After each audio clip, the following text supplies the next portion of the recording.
vikao kama hivi kwa kaida tunaanza na dua. Inshallah tunaanza kikao chetu kwa dua. La hadrat nabi maulana Muhammad al-Mustafa sallallahu alayhi wasallam. Al-Fatiha.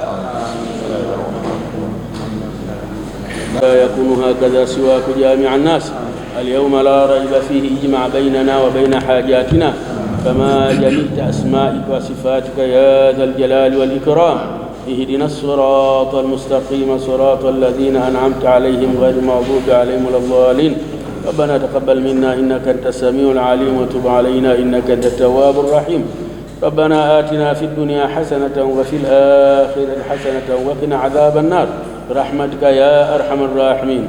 صلى الله على سيدنا محمد النبي الأمي وعلى آله وصحبه وسلم. الحمد لله رب العالمين. بسم الله الرحمن الرحيم. الحمد لله والصلاة والسلام على رسول الله صلى الله عليه وسلم وبعد. Ndugu waandishi wa habari na tunaofuatilia jambo hili, hapa tupo katika presi ama kikao maalum kwa ajili ya kuzungumzia utaratibu na namna gani mpaka sasa kuhusiana na taasisi zetu za hija zimeweza kufanikisha swala zima la ibada ya hija. Kwa ufupi tu ni kuzungumza kwamba utaratibu wote wa ibada ya hija kwa taasisi zote za Tanzania bara na visiwani, alhamdulillah tumeshakamilisha ulipaji wa aina zote, ikiwemo mahema, hoteli na kila kitu.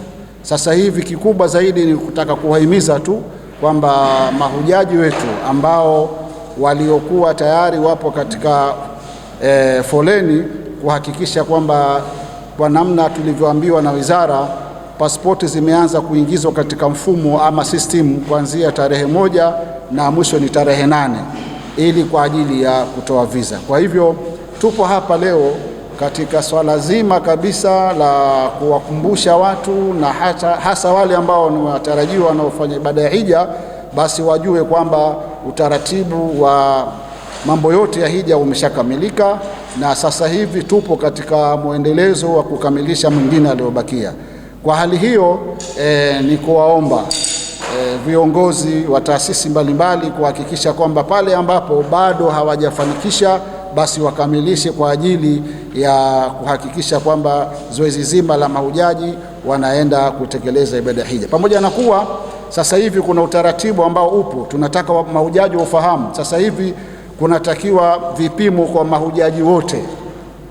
Mahujaji wote wanatakiwa wapate vipimo, na hili sio swala labda la taasisi moja, bali ni mfumo ambao Wizara ya Hija ya Saudi Arabia umeuweka. Kwa hivyo mahujaji wetu ambao wapo katika taasisi mbalimbali, hili wakiletewa kwamba kunatakiwa tukapimwe vipimo aina mbalimbali kama itakavyoelezewa katika fomu za vipimo, basi wawe tayari kufanya hivyo. Kwa hiyo hili ilikuwa mimi nalifikisha mahujaji wafahamu kuna utaratibu wa vipimo. Bila ya kupima hujaji hawezi akapatiwa visa. Lazima hujaji akubali kupima, na inshallah kwa uwezo wa Allah subhanahu wa ta'ala, Sheikh Muhammad hapa ataelezea namna gani, ni sehemu gani mahujaji hawa waende wakahakikisha wanapima afya zao na utaratibu ukoje. Kwa hivyo hili namwachia ndugu yangu Sheikh Muhammad aliendeleze inshallah. Penda kuendeleza pale alipoacha Sheikh Juma kuhusiana zima swala la kupima afya, kama alivyosema kwamba utaratibu sasa hivi unatakiwa kila hujaji apime afya ili aweze kupata visa, na imeteuliwa hospitali maalum ambayo kila hujaji atatakiwa akapime hivyo vipimo, na inshallah hospitali hii watatangaziwa mahujaji kwa sababu iko katika mchakato wa kukamilisha mikataba inshallah. Jambo jingine ni kusisitiza kwamba, na kama tulivyokuwa tunaambiwa kwamba taratibu za hija zimebadilika. Taratibu za hija zimebadilika na sasa hivi watu wanatakiwa wajiandikishe mapema. Kuanzia sasa mpaka itakapofika tarehe 20 mwezi wa 3 visa zinaanza kutolewa. Kwa hiyo baada ya hapo system ya visa itafungwa na hakuna hujaji ambaye baada ya hapo atapata visa. Kwa hivyo inatakiwa sasa hivi watu wote walikuwa na nia kwenda hija wajiandikishe katika vikundi wanavyotaka, kabla ya kufika tarehe 20 mwezi wa 3. Na kwa hiyo tunaomba waandishi wa habari wafikishie umma huu wa Kiislamu katika nchi hii kwamba yale mazoea ya kungoja mpaka mwisho sasa hivi yameshatoweka.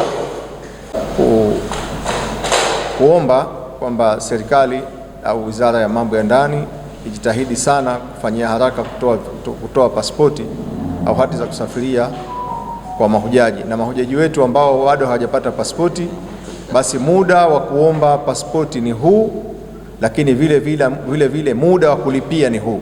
Ndugu watazamaji na wasikilizaji mtakaokuwa mnatazama au kusikiliza taarifa hizi rasmi zinazotolewa kuhusiana na hija ya mwaka huu Hijiria 1447 na miladia ni 2026.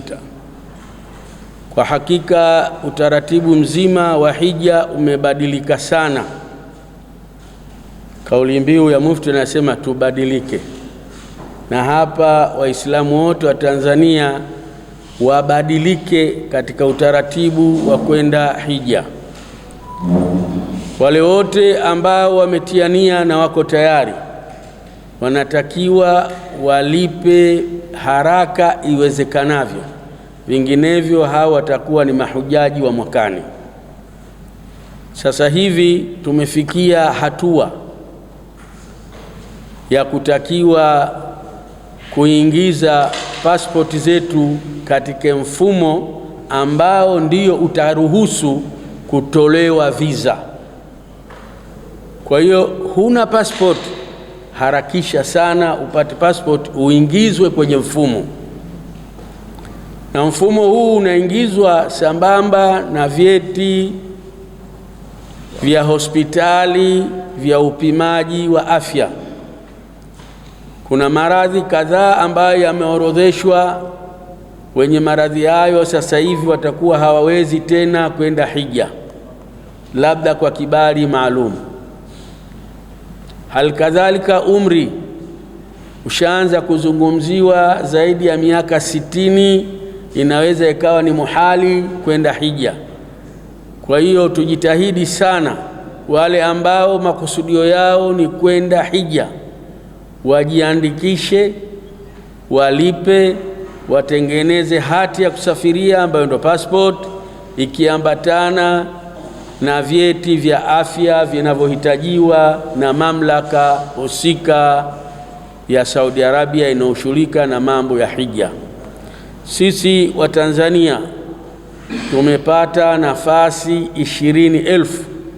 Kama wapo wa Tanzania watakaofikia idadi ya 20,000 na wakakidhi vigezo, basi tunaweza kwenda wa Tanzania 20,000.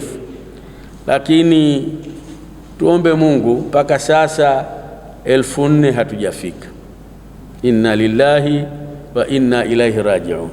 Mpaka sasa wa Tanzania 4,000 hajafika. Huku Tanzania bara mpaka sasa tuna hesabu ya 1,300 takriban, kama hivyo 1,300.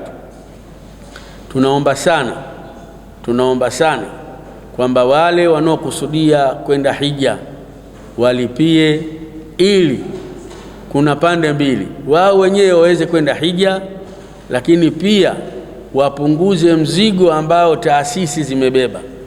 Taasisi zimebeba uzito, zimeshalipia kila kitu.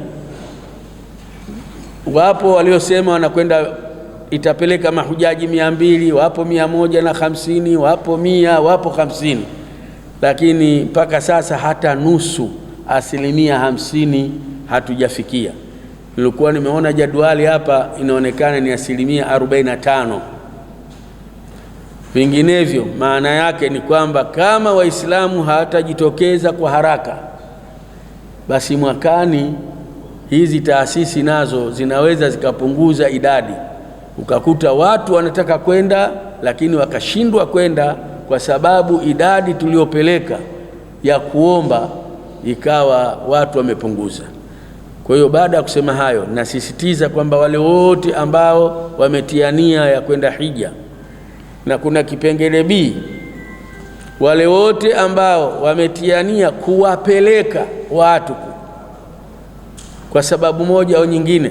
Wapo watu binafsi, zipo taasisi huwa wanatoa fursa ya kuwapeleka baadhi ya watu wao hija. Hizo nazo taasisi zifanye haraka kuweza kuwalipia hawa watu na kutayarisha nyaraka zote zinazohusika. Kwa hiyo ikifika tarehe 8 mwezi Februari, hapo mlango wa mtu kwenda hija utafungwa. Tarehe 8 mwezi wa pili, mlango wa mtu hata ukiwa na bilioni takuwa huwezi tena kwenda, labda kama una njia nyingine ya kidiplomasia. Hiyo ni njia nyingine inshallah. Baada ya kusema hayo, inshallah tunakaribisha maswali, na kwa sababu wenyewe sisi tuliotangulia kuzungumza hapa wote ni wadau. Sisi tuliozungumza hapa wote ni wadau. Sasa mwenyewe mmoja wapo inshallah yuko hapa, atajibu kisahihi kabisa. Nashukuru mwandishi kwa swali lako hilo. Kwanza niseme karibuni sana katika press yetu. Nitangulize kusema kwamba viongozi baadhi wamepata udhuru. Mwenyekiti wetu amepata udhuru, naona mufti kesho atakuwa safarini. Kwa hiyo kuna mambo ambayo anabidi yatekeleze. Lakini makamu mwenyekiti yuko Saudia akishughulikia baadhi ya mambo kama haya. Katibu wetu pia Bi Mayasa naye yuko Saudia akishughulikia mambo kama haya, na baadhi ya viongozi pia wamepata dharura. Lakini alhamdulillah tumepata wajumbe wetu na wadau wote wamelisimamia vizuri hili jambo. Labda kuhusu swala zima la kuchelewa kwa mahujaji kujiandikisha, mimi nasema ni tabia ambayo kwa maana huko mwanzo ilikuwepo na watu bado wameamini kwamba itakuwepo, lakini Saudia wamebadilika, wana vision yao 2030. Kila kitu hivi sasa wamekiingiza katika masuala mazima ya mifumo yao ya kiuchumi. Kwa hiyo hawawezi tena wakasubiri au wakaendesha kiholela kama zamani. Kwa hiyo mabadiliko haya yanatuathiri sisi kwanza kwa sababu taasisi zetu hazina uwezo, yani kwa maana kwamba ya kuweza kulipa na kulipia mambo yote, lakini pia hata waendaji hija wetu wengi huku ni watu ambao ni watu wa kusaidiwa. Na hata wale ambao sio wa kusaidiwa bado wana mazoea yale kwamba baada ya Ramadhani ndio nianze kushughulika na swala zima la hija. Kama mlivyotangulia kusikia kusema kwamba Ramadhani au Shawwali moja, mfungo mosi moja, yani siku ya Idi ile ndio siku ya mwisho ya kutoa visa. Sio kuomba, kwa maana atakayekuja baada ya sikukuu, baada ya Ramadhani, hata aje na pasipoti na pesa, system inakuwa imeshafanya nini?